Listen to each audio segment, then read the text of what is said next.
Bringing to life the hidden stories of the over 100,000 Jews who converted to Catholicism during Spain's Inquisition, but maintained Jewish rituals in private. Thousands of Anousim, also known as Conversos, made safe passage to the New World, and now 400 years later, many in the Caribbean and Latin America are finding out that they are descendants from these Anousim. Here's more on my report on a new traveling capsule exhibit at Tel Aviv's Museum of the Jewish People.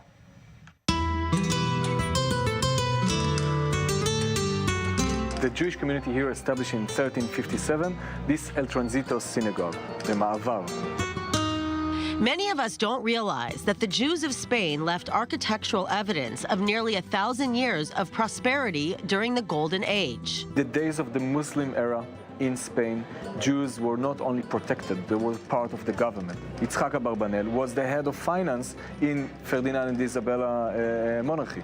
And when Queen Isabella and King Ferdinand issued the Inquisition order in 1492, kicking out the Jews, it's believed half of Spain's 200,000 Jews converted to Christianity, but remained Jews in secret, known as Conversos, New Christians, and Anousim.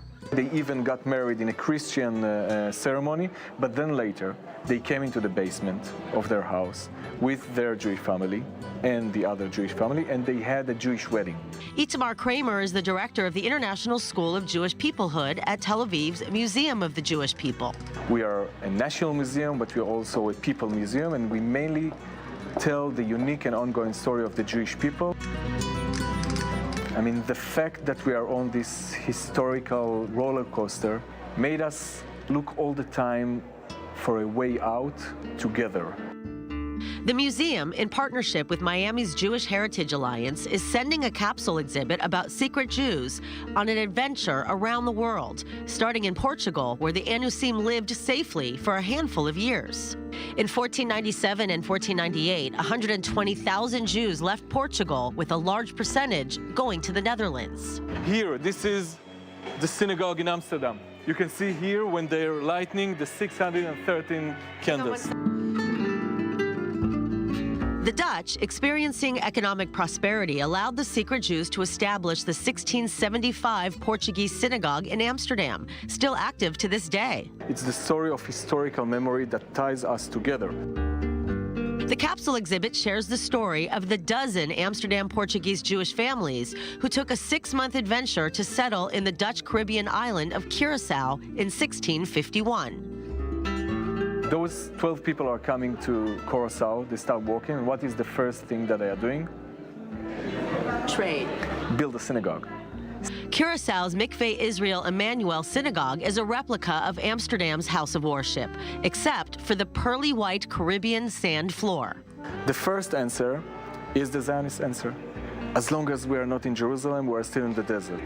The historical version, so it took them almost 200 years to get to this synagogue, but they still remember the times that under the Inquisition, they had to put sand on the wall when they davened. Anousim even made their way from Spain to India, where they established the Pardesi Synagogue in 1568. It took them 70 years, 3 generations, to establish the synagogue. And if you look at the synagogue, you can see that they are not hiding. If you see Jewish symbols, then it's understand that this community in this era felt comfortable. And the rest is history. Now, 500 years later, descendants of these original Anousim families live all over the world. And Kramer hopes this traveling time capsule will give educators and students alike something to believe in. We're dealing a lot with roots and with the origins of your family, is because people want to feel that they are part of something which is immense, which is something that have meaning.